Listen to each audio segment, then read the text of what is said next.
안녕하십니까. 월요일 아침 여수 MBC 뉴스투데이입니다.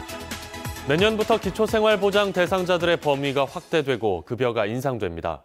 따라서 지자체들이 변경 기준 적용을 준비하고 있는데요.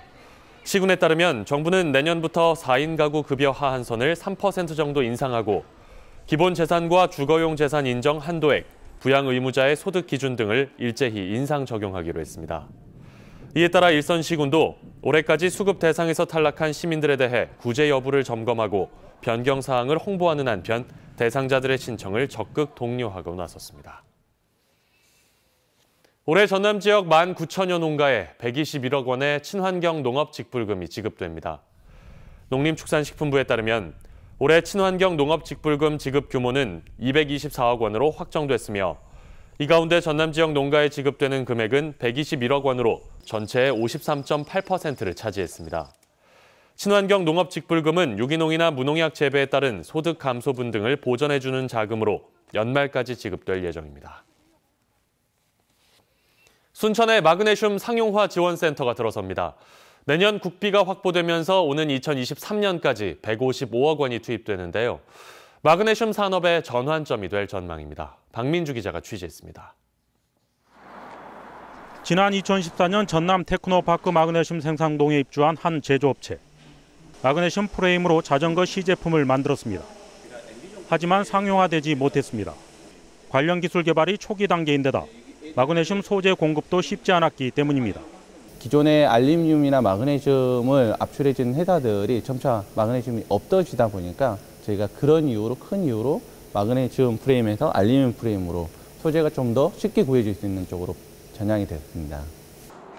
이곳에 입주한 16개 기업 대부분도 마그네슘 제품을 생산하지 않고 있습니다. 활로를 찾지 못하고 있는 마그네슘 산업의 돌파구가 마련됐습니다. 오는 2023년까지 155억 원이 투입돼 마그네슘 상용화 지원센터가 구축되는 겁니다.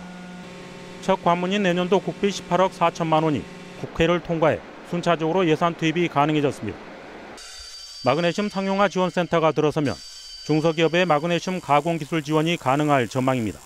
여기 마그네슘 생산동에 기업이 참여하게 되고 기술을 개발을 해서 상용화 센터가 구축이 돼서 이렇게 활용이 될 것입니다. 지원센터 구축에 앞서 내년에 마그네슘 관련 기업 5곳이 먼저 입주하고 전라남도와 순천시도 마그네슘 상용화 컨소시엄을 구성하기로 했습니다.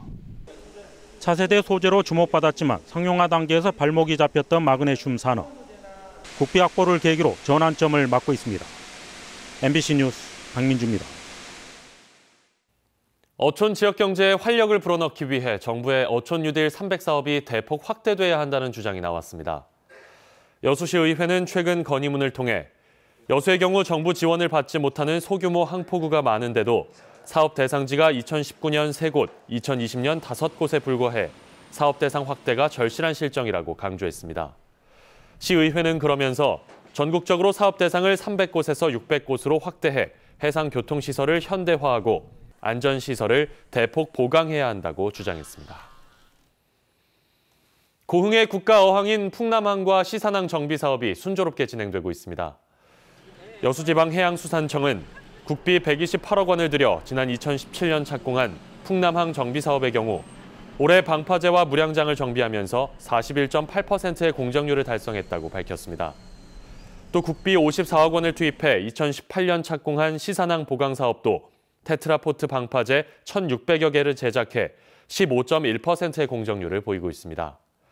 풍남항과 시산항은 노후화된 시설과 선박 피항 장소 부족으로 시설 개선의 필요성이 꾸준히 제기되었습니다. 2020 동아시아 문화도시로 선정된 순천에서 내년 5월 개막식과 문화행사가 펼쳐집니다. 순천시는 중국 양저우시, 일본 기타 큐슈시와 공동으로 내년 동아시아 문화도시로 공식 선정된 가운데 내년 5월 1일 순천만 국가정원에서 개막식과 함께 다양한 행사를 개최할 계획입니다. 이에 따라 순천시는 전국 공모를 통해 순천만 동아시아를 품다를 슬로건으로 선정한 데 이어 2020 문화도시 이미지 BI를 개발해 국제적인 홍보 마케팅에 나서고 있습니다. 광주 전남이 에너지 신산업의 중심으로 자리 잡고 있습니다. 빛가람 혁신도시는 물론 광주 지역 에너지밸리 산업단지 조성 사업도 순항하고 있습니다. 이계상 기자입니다. 호남권 전력 산업 발전을 이끌 한국전기연구원 광주 분원이 상량식과 함께 준공을 눈앞에 뒀습니다. 국가산업단지인 도시첨단산단 9만 9천여 제곱미터에 6개월쯤 후면 건물이 완공될 예정입니다. 광주 분원은 지능형 전력망, 이른바 스마트 그리드 산업을 육성하기 위한 핵심 시설로 신재생 에너지 보급에 필요한 연구개발 인프라를 구축해서 에너지 기업들에게 제품 인증 시험 기회를 제공하게 됩니다. 산단으로 많은 입주를 아마 준비를 할 것이고 관련 고용이라든지 이런 부분들이 아마 창출될 수 있을 것으로 이렇게 생각을 합니다. 광주 남구에 위치한 에너지밸리 산업단지는 48만여 제곱미터 규모의 도시첨단 국가산단과 93만여 제곱미터의 일반 산단으로 조성됩니다. 현재 공정률은 55%로 전기연구원과 기초과학연구원 등 공공기관 입주가 확정됐고 광주 강진 고속도로 건설과 대규모 주거단지 조성 등 정주 여건이 크게 개선될 것으로 기대돼 이미 50여 개 기업이 에너지밸리 산단 입주를 희망하고 있습니다. 전기, 전장, 재생 에너지 산업에 관련된 업체들이 입주 희망할 것입니다. 광주 전남 쪽은 전국에서 처음으로 에너지 신산업 융복합 산업 도시로 지정이 되어 있습니다. 여기에다 에너지밸리 산단이 광주의 5개 경제 자유구역 가운데 하나로 지정될 가능성도 높아서 4차 산업혁명을 이끌 중심축으로 발돋움할 거라는 기대감이 커지고 있습니다. MBC 뉴스 이계상입니다. 고흥우주천문과학관이 오는 26일 부분일식 특별관측회를 진행합니다. 고흥우주천문과학관은 오는 26일 부분일식 현상 관찰을 위해 특별관측회를 진행할 예정입니다. 이번 부분일식은 오후 3시 15분 달이 태양 지름의 25% 정도를 가리게 돼 태양의 일부를 살짝 베어문 모습을 볼 수 있을 것으로 보입니다. 고흥우주천문과학관은 우리나라 최대급인 800mm 반사망원경과 돔 영상관을 보유하고 있어 우주의 신비를 생생하게 관측할 수 있습니다. 5.18 민주화운동 당시 신군부의 강경 진압 명령을 거부했다가 고문을 당한 뒤 숨진 고 이준규 목포경찰서장의 국립묘지 이장이 추진됩니다. 유족과 경찰청이 국가보훈처에 순직 국가유공자로 신청할 예정입니다. 김양훈 기자입니다. 5.18 민주화운동이 진행되던 지난 1980년 5월 21일 시민시위대 120여 명은 총기와 강목 등을 들고 목포경찰서에 들어왔습니다. 당시 이준규 목포경찰서장은 군의 방송을 통해 시민들에게 발포하지 말라고 경찰들에게 명령합니다. 무장한 시민들은 사실 경찰하고 총격전을 벌이게 되면은 상대가 안 되기 때문에 굉장히 많은 시민이 죽을 수밖에 없다는 겁니다. 경찰서에 있던 무기가 혹시 탈취되어 불상사 별미가 되는 것을 막기 위해 이준규 서장은 모든 무기에 공의를 분리한 뒤 철수했고 시민군이 가지고 있는 무기도 설득을 통해 계속 회수했습니다. 하지만 신군부는 이 서장이 시위를 통제하지 못했다면서 보안사령부에 3개월 동안 가둬두고 온갖 고문을 자행한 뒤 군사재판에 넘겼습니다. 결국 이 서장은 파면을 당했고 고문의 후유증으로 건강이 나빠져 5년 동안 투병하다 1985년 숨졌습니다. 신군부의 왜곡으로 경찰이 직무유기를 한 것으로 주변에서 비난을 하고 또 병으로 결국 돌아가시고. 당시 신군부의 군사재판은 이 서장에게 징역 1년의 선고유예를 내렸지만 지난 10월 광주지법 목포지원은 재심을 통해 무죄를 선고했습니다. 이에 따라 경찰청은 이 서장에 대한 징계를 직권 취소했습니다. 유족과 경찰청은 이 서장의 공을 인정받기 위해 순직 유공자 신청을 하고 국립묘지 이장을 추진할 예정입니다. MBC 뉴스 김양훈입니다. 다음 뉴스입니다. 기부금 횡령 등의 의혹이 불거져 몸살을 앓았던 순천만 세계동물영화제가 존폐의 기로에 섰습니다. 전남영상위원회에 따르면 순천시 의회는 순천만 세계동물영화제가 기대한 만큼의 성과를 얻지 못한다는 이유로 내년 예산에 동물영화제 준비 예산 7억여 원을 전액 반영하지 않기로 했습니다. 이에 따라 내년 영화제는 열리지 않을 가능성이 커졌으며 영상위는 내후년인 오는 2021년에 영화제의 주제를 동물에서 생태, 평화로 확대해 준비하는 방안을 검토하고 있습니다. 경전선 전철화 사업이 추진되면 빛가람 혁신도시에 광역전철역이 들어설 전망입니다.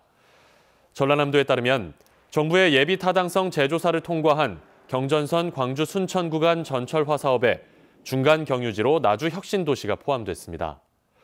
내년 착공해 2025년 준공 예정인 경전선 전철화 사업이 완료되면 혁신도시와 광주 송정역 구간을 승객들이 전철을 타고 이동할 수 있을 것으로 기대됩니다. 전남지방경찰청이 100일 동안 난폭 보복 음주운전 특별 단속을 벌여 2천여 건을 적발했습니다. 전남경찰청에 따르면 특별 단속 기간 동안 음주운전이 1,904건으로 가장 많이 적발됐고 난폭운전 155건, 보복운전 38건 등이었습니다. 경찰은 연말 연시를 맞아 음주 난폭운전이 기승을 부릴 것으로 보고 주간과 야간에 이동식 음주 단속을 추진할 예정입니다. 광주 세계수영대회가 상당한 흑자를 낸 것으로 나타났지만 정부의 조세 감면 지원은 불가능해졌습니다. 국제수영연맹 피나가 내놓은 광주수영대회 운영 결과 보고서에 따르면 광주수영대회는 145개 나라 211개 채널을 통해 방송됐고 10억 9천만 명이 시청한 것으로 집계됐습니다. 광주대회 집행 잔액은 179억 원으로 조직위원회 청산 비용과 대회 유산 사업비로 활용될 전망입니다. 비와 눈은 대부분 그쳤지만 시야가 좋지 못합니다. 짙은 안개와 일부 먼지까지 뒤엉키면서 지금 서울의 가시거리 2km 안팎에 불과하고요. 비와 눈이 얼어붙으면서 일부 도로와 또 도로 곳곳이 미끄러울 수 있기 때문에 조심히 이동하셔야겠습니다. 한편 밤새 강원도에는 눈이 내리면서 지금까지 진부령과 대관령에는 2-3cm 안팎의 눈이 쌓여 있는데요. 앞으로 동해상으로 빠져나간 눈구름대가 다시 들어오면서 저녁까지 강원 산간에는 최고 5cm가량의 눈이 더 내리겠습니다. 눈구름 뒤로 스모그가 유입되면서 오늘 전국에서 어제보다 공기가 더 탁해지겠습니다. 수도권과 영서, 충남 지역은 오전 중에 매우 나쁨 수준까지 치솟겠고요. 먼지가 성탄절까지도 곳곳에서 머물 걸로 보여서 호흡기 관리 잘 해주셔야겠습니다. 오늘 추위 걱정은 덜합니다. 지금 서울의 기온 4도 안팎까지 올라 있고요. 한낮에도 서울이 6도, 남부지방은 10도 안팎까지 오르겠습니다. 날씨였습니다.